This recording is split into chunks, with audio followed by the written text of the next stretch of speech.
IB ഉദ്യോഗസ്ഥ മേഘയുടെ മരണത്തിന് കാരണക്കാരനായ IB ഉദ്യോഗസ്ഥൻ സുകാന്തിനെ പേട്ട പോലീസ് സ്റ്റേഷനിലെ ഇന്നലെ അറസ്റ്റ് ചെയ്തു.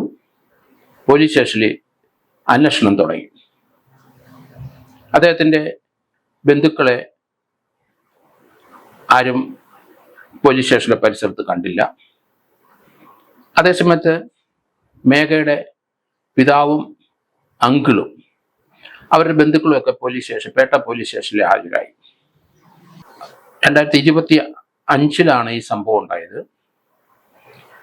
പക്ഷേ മാർച്ച് 24 സംഭവത്തിന് മുമ്പ് ഒരു വർഷമായിട്ട് സുകാന്ത് ഈ 2 IB ഉദ്യോഗസ്ഥരും തമ്മിൽ പ്രണയമായിരുന്നു, സ്നേഹമായിരുന്നു, വിവാഹം കഴിക്കാനൊക്കെ താല്പര്യപ്പെട്ട് വീട്ടുകാരുമായിട്ട് ബന്ധപ്പെട്ടിരുന്നു. അവസാന നിമിഷം സുകാന്ത് കാലുവാരി. ആ കുട്ടി പ്രഗ്നൻ്റ് ആയിരുന്നു. അത് ഒരു അബോർഷൻ നടത്തി. സ്വകാര്യ ആശുപത്രി ജൂലൈ 2024 ആ അബോർഷൻ നടത്തിയത്. അതോടുകൂടി സുകാന്ത് സ്വതന്ത്രനായി. പെൺകുട്ടിയുടെ വിവാഹം അയാൾ നടത്താൻ സൗകര്യപ്പെടില്ല എന്ന് പറഞ്ഞു. അയാൾ വേറെ 1-2 സ്ത്രീകളുമായിട്ട് ബന്ധമുള്ളതായിട്ടും വാർത്തകൾ വെളിയിൽ വന്നു. അയാളെ അന്വേഷിച്ച് പോലീസ് ചെന്നപ്പം അയാൾ ഒളിവിൽ പോയി. കഴിഞ്ഞ 2 മാസമായിട്ട് ഒളിവിലായിരുന്നു. പോലീസിന്റെ അന്വേഷണത്തിൽ പാളിച്ചകളുണ്ട് എന്നാണ് പിതാവ് പറയുന്നത്. ഇന്ന് ആ പോലീസ് സ്റ്റേഷനിലെ പ്രതിയുടെ മുമ്പിൽ ഇന്നലെ പിതാവിന് ഹാജരാകാൻ വളരെയധികം ബുദ്ധിമുട്ടായി. അദ്ദേഹത്തിൻ്റെ ഏക മകളാണ് നഷ്ടപ്പെട്ടത്. ആ മകളെ കൊന്നത് കാരണക്കാരനായ ആ സുകാന്ത് പ്രതി 2 മാസത്തിന് ശേഷം പേട്ട പോലീസ് സ്റ്റേഷനിൽ അകത്തുണ്ട്. ഇയാൾക്ക് അയാളെ കാണണമെന്നില്ല. പിതാവ് വെളിയിലിരുന്ന് കരഞ്ഞു. ആ പെൺകുട്ടിയുടെ അങ്കിള് വന്ന് ഇയാളെ പ്രതിയെ ഐഡന്റിഫൈ ചെയ്തു.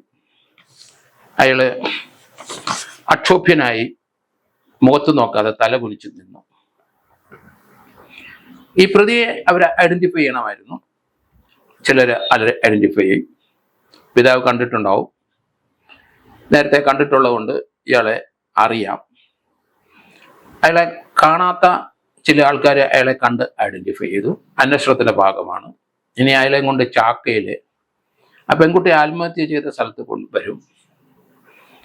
അത് അന്വേഷണത്തിന്റെ ഭാഗമായിട്ട് പല നടപടികളും അവിടെ എടുക്കാനുണ്ട്.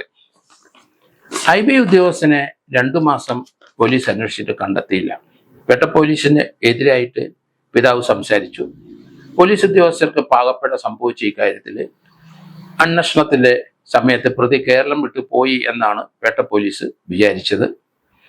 പക്ഷെ അയാൾ എറണാകുളത്ത് തന്നെയുണ്ട്. ഹൈക്കോടതിയുടെ പരിസരത്ത് തന്നെ ഉണ്ടായിരുന്നു. കഴിഞ്ഞ 2 മാസമായിട്ട് എറണാകുളത്ത് തന്നെ അയാളുണ്ടായിരുന്നു എന്നാണ് ഇപ്പം മനസ്സിലാകുന്നത്. ഹൈക്കോടതി അയാളുടെ മുൻകൂർ ജാമ്യം തള്ളിയതോടുകൂടി അയാൾ എറണാകുളം കമ്മീഷൻ മുമ്പിൽ ഹാജരായി. അവിടുത്തെ സെൻട്രൽ പോലീസ് സ്റ്റേഷനിലെ അവിടുത്തെ പോലീസ് ഉദ്യോഗസ്ഥ ഇയാളെ അറസ്റ്റ് ചെയ്തു. തിരുവനന്തപുരം പേട്ട പോലീസ് സ്റ്റേഷനിൽ ഹാജരാക്കി.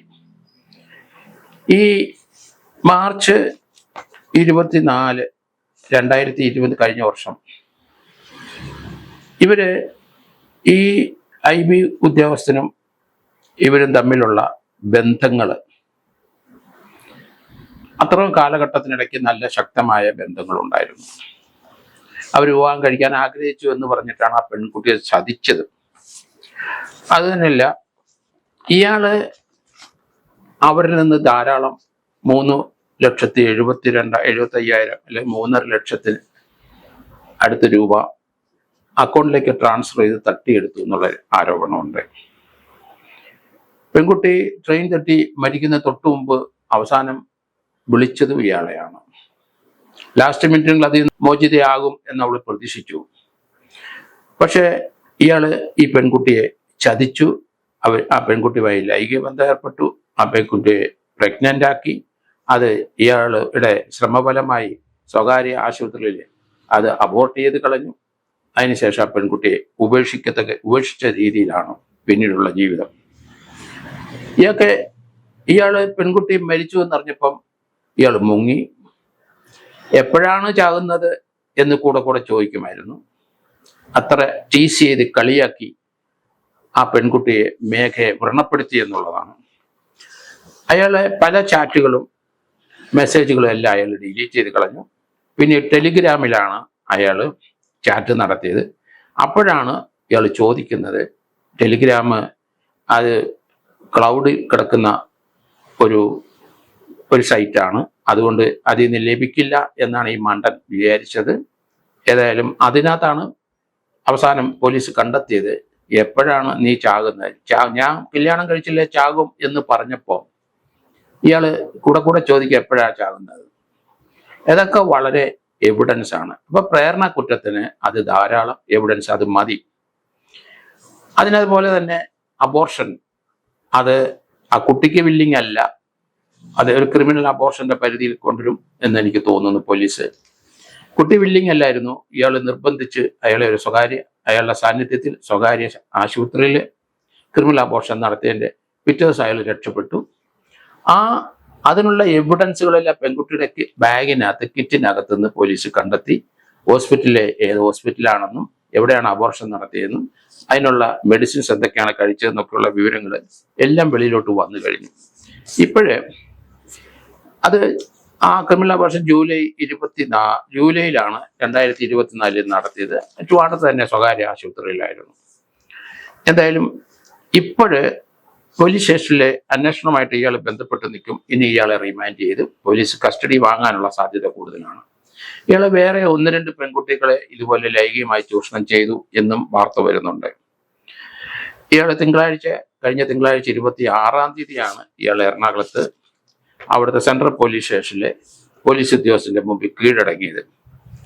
മാനസികവും ശാരീരികമായ പീഡനം ആ പെൺകുട്ടിക്കെതിരായി ഉണ്ടായി. അതോടൊപ്പം തന്നെ സാമ്പത്തിക പീഡനം ഉണ്ടായി എന്നാണ് ഇപ്പം മനസ്സിലാകുന്നത്. പെൺകുട്ടിയുടെ 6 മാസത്തെ ശമ്പളം ഇയാൾ അടിച്ചെടുത്തിട്ടുണ്ട്. അത് പെൺകുട്ടിയെ പല പ്രാവശ്യം ഇയാൾ പണം സ്വരൂപിച്ചിട്ടുണ്ട്.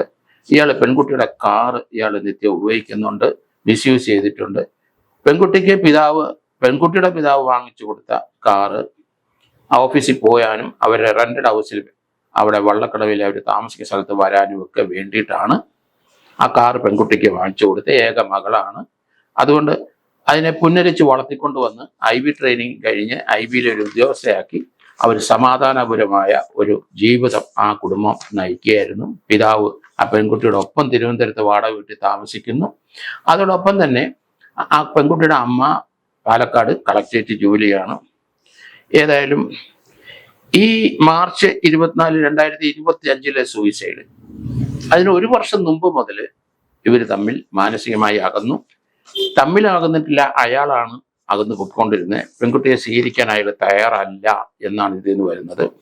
ഇപ്പോഴേ അന്വേഷണത്തിൽ പാളിച്ചകൾ ഉണ്ടായി. ഇതുവരെ അയാളെ പ്രതിയേൽക്കാതെയാണ് പേട്ട പോലീസ് അന്വേഷണം നടത്തിയത്. കാരണം അത് 174 പഴയ IPC അല്ലെങ്കിൽ അത് BNS അനുസരിച്ച് അതൊരു ആത്മഹത്യയെ മാത്രമായിട്ടാണ് പോലീസ് ഇതുവരെ കൊണ്ടുപോയത്. പോലീസിന് ആ പെൺകുട്ടിയുടെ കൈവശം ഉണ്ടായിരുന്ന മൊബൈൽ ഫോണിന്റെ അകത്തെ അതിൻ്റെ കണ്ടൻസ് റിട്രീവ് ചെയ്യാൻ കഴിഞ്ഞില്ല എന്നാണ് ഇതുവരെ പറയുന്നത്. കാരണം മൊബൈൽ ഫോണ് ട്രെയിൻ കയറി കംപ്ലീറ്റ് പൊടിഞ്ഞു തകർന്ന് പോയിരുന്നു.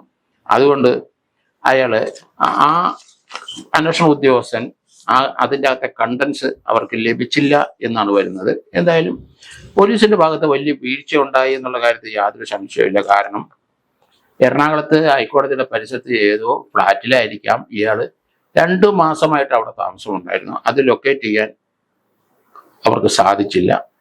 24/3/2005 ജയന്തി ജനതയുടെ മുമ്പിൽ അത് വരുന്നതിന് തൊട്ട് മുമ്പും ഇയാളെ വിളിച്ചിരിക്കുന്ന പെൺകുട്ടി താൻ മരിക്കും, അത് മുമ്പ് അയാൾ ചോദിച്ചിട്ടുണ്ടല്ലോ, എപ്പം മരിക്കും, ഇതാ മരിക്കുകയാണ്, നീ ഇനിയെങ്കിലും നിന്റെ മനസ്സ് മാറുന്നുണ്ടോ എന്നെ സ്വീകരിക്കാൻ?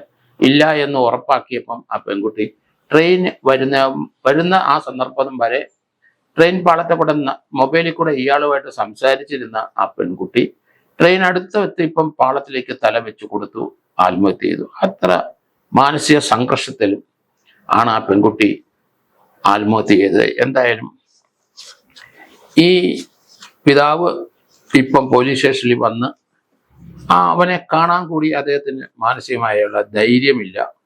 ഏക മകൾ നഷ്ടപ്പെട്ടു. വളരെ വിഷാദനായി അദ്ദേഹം ആ പോലീസ് സ്റ്റേഷന്റെ പിന്നിൽ തന്നെ, ആ പോലീസ് സ്റ്റേഷന്റെ മുമ്പിൽ റോഡിൽ തന്നെ നിന്നു.